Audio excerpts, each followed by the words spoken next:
yang beranggotakan Mbak Tria, Mas Randy, Mbak Rizka, Mbak Septi, saya sendiri, dan Mbak Yuli. Nah, sebelumnya interpretasi adalah sebelumnya bahwa dalam konteks penelitian kualitatif, pengumpulan data dilakukan secara menyeluruh dari berbagai sumber dengan memanfaatkan beragam teknik yang berkelanjutan hingga mencapai titik jenuh data. Jadi dalam konteks ini yaitu kita itu meneliti secara kualitatif atau dengan mengumpulkan data-data secara menyeluruh dari berbagai sumber. Nah, kemudian proses pengamatan ini harus berkesinambungan untuk menghasilkan variasi data yang signifikan. Nah, dan memerlukan pendekatan analisis yang tepat sesuai dengan tujuan penelitian. Nah, dengan lebih lanjut lagi bahwa hal ini disebabkan oleh kebutuhan akan kerja keras, kreativitas, dan kemampuan intelektual yang tinggi dalam proses analisis, sehingga peneliti dituntut untuk menemukan sendiri pendekatan yang sesuai dengan karakteristik penelitian mereka. Nah, hal ini dapat mengakibatkan pendekatan yang sesuai dengan karakteristik penelitian mereka akan sesuai dengan karakteristik akan dengan cara yang berbeda-beda atau sesuai atau sama dengan yang lain. Maka peneliti itu memiliki cara yang berbeda-beda dalam setiap penelitian. Nah, hal ini maka dirumuskan hipotesis berdasarkan data yang ada serta sebagai upaya untuk memperjelas tema dan hipotesis tersebut, maka diperlukan adanya pendekatan interpretasi. Nah, di sini kami akan membahas ada beberapa yang dibahas. Yang pertama ada pengertian interpretasi, yang kedua ada tujuan interpretasi, dan ketiga bagaimana teknik interpretasi itu dilakukan. Nah, selanjutnya yaitu kita masuk dalam pembahasan tentang interpretasi yang akan dijelaskan oleh Mas Randy. Baik, kemudian kita akan menjelaskan tentang apa itu interpretasi. Interpretasi yaitu serangkaian proses meninjau data melalui beberapa proses yang telah ditentukan sebelumnya, yang akan membantu memberikan beberapa makna pada data dan menghasilkan kesimpulan yang relevan.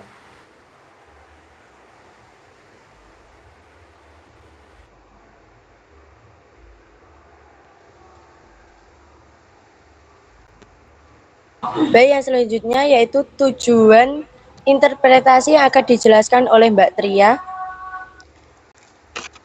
Untuk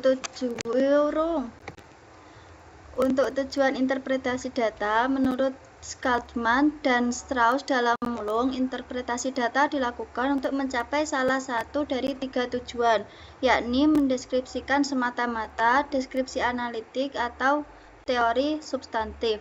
Yang pertama, tujuan dari deskripsi semata-mata yaitu peneliti menerima dan menggunakan teori dan rancangan organisasional yang telah ada dalam suatu disiplin. Hasil analisis data menafsirkan data tersebut dengan cara menemukan kategori dalam data yang berkaitan dengan yang biasanya dimanfaatkan dalam cara bercakap-cakap. Yang kedua, deskripsi analitik. Deskripsi analitik ini merupakan rancangan organisasional yang dikembangkan dari kategori-kategori yang ditemukan dari hubungan-hubungan yang didasaran atau yang muncul dari data. Dengan demikian, deskripsi baru yang perlu diperhatikan dapat dicapai dengan pengembangan lebih lanjut menurut proses analitik. Teori substantif akan menjadi kenyataan. Selanjutnya ada teori substantif. Teori substantif yaitu untuk memperoleh teori baru, yakni teori dari dasar. Peneliti harus menampakkan metafora atau rancangan yang telah dikerjakan dalam analisis. Kemudian, peneliti mentransformasikan metafora itu dalam bahasa disiplinnya. Baik, yang selanjutnya bagaimana teknik interpretasi yang akan dijelaskan oleh Mbak Rika. Baik, yang selanjutnya teknik interpretasi. Teknik interpretasi data menurut LRG ada 5. Yang pertama, hubungkan hasil-hasil analisis dengan teori-teori pada bab sebelumnya. Jadi setelah melakukan analisis data, penting untuk mengaitkan hasil tersebut dengan teori-teori yang telah dibahas sebelumnya. Misalnya, jika Anda menemukan bahwa ada faktor tertentu yang mempengaruhi hasil yang diukur, Bandingkan temuan ini dengan teori-teori yang menjelaskan pengaruh faktor tersebut. Ini akan memberikan konteks yang lebih mendalam dan menunjukkan konsistensi atau ketidaksesuaian antara data dan teori. Yang kedua, hubungkan atau tinjauan dari teori yang relevan dengan permasalahan yang dihadapi. Dalam bagian ini, kita perlu menganalisis bagaimana teori yang relevan dapat membantu menjelaskan permasalahan yang sedang diteliti. Misalnya, jika permasalahan yang dihadapi terkait dengan rendahnya motivasi siswa, maka kita bisa merujuk pada teori motivasi seperti teori Maslow atau teori self-determination. Hubungan ini dapat mengungkapkan alasan di balik data yang diperoleh dan memberikan solusi yang lebih praktis.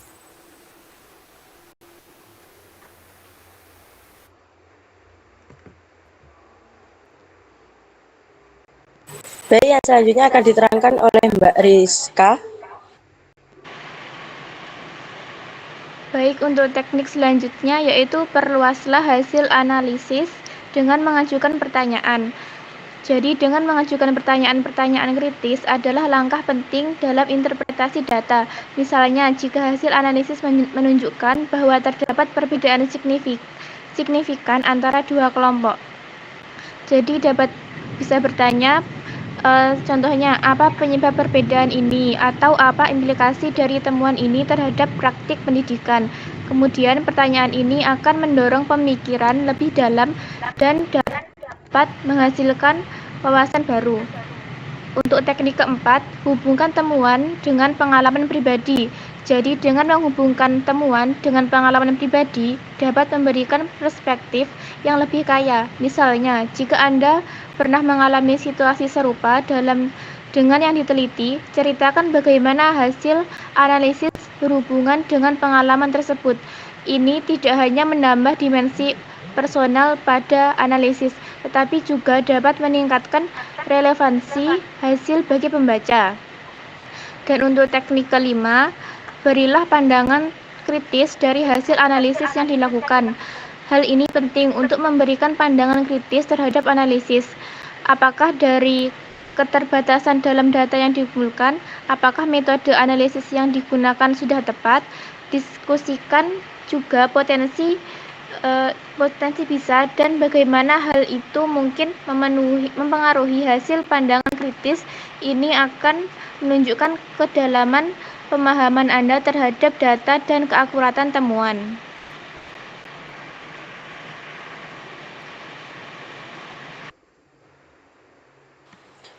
Baik, yang terakhir yaitu kesimpulan.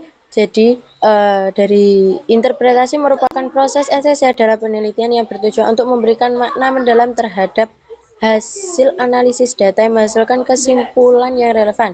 Dalam peneliti melakukan penafsiran untuk memahami arti dari data yang diperoleh yang dapat melibatkan tentang deskripsi, refleksi, serta penghubungan dengan penelitian sebelumnya.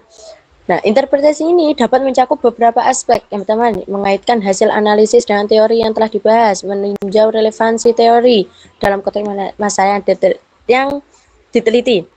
Nah, interpretasi ini memiliki 3 tujuan. Yang pertama ada deskriptif semata-mata, deskripsi analitik, dan teori substantif. Dengan masing-masing memiliki pendekatan-pendekatan yang berbeda.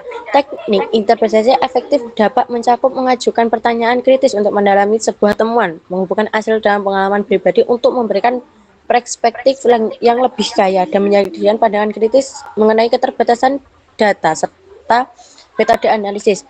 Nah, jadi interpretasi melalui pendekatan ini, peneliti dapat mengungkap makna yang lebih dalam dan memberikan kontribusi signifikan terhadap pengembangan ilmu pengetahuan dan praktik yang relevan. Itu saja presentasi dari kami. Apabila ada kesalahan, mohon maaf sebesar-besarnya. Wabillahi taufiq wal hidayah. Wassalamualaikum warahmatullahi wabarakatuh. Waalaikumsalam warahmatullahi wabarakatuh.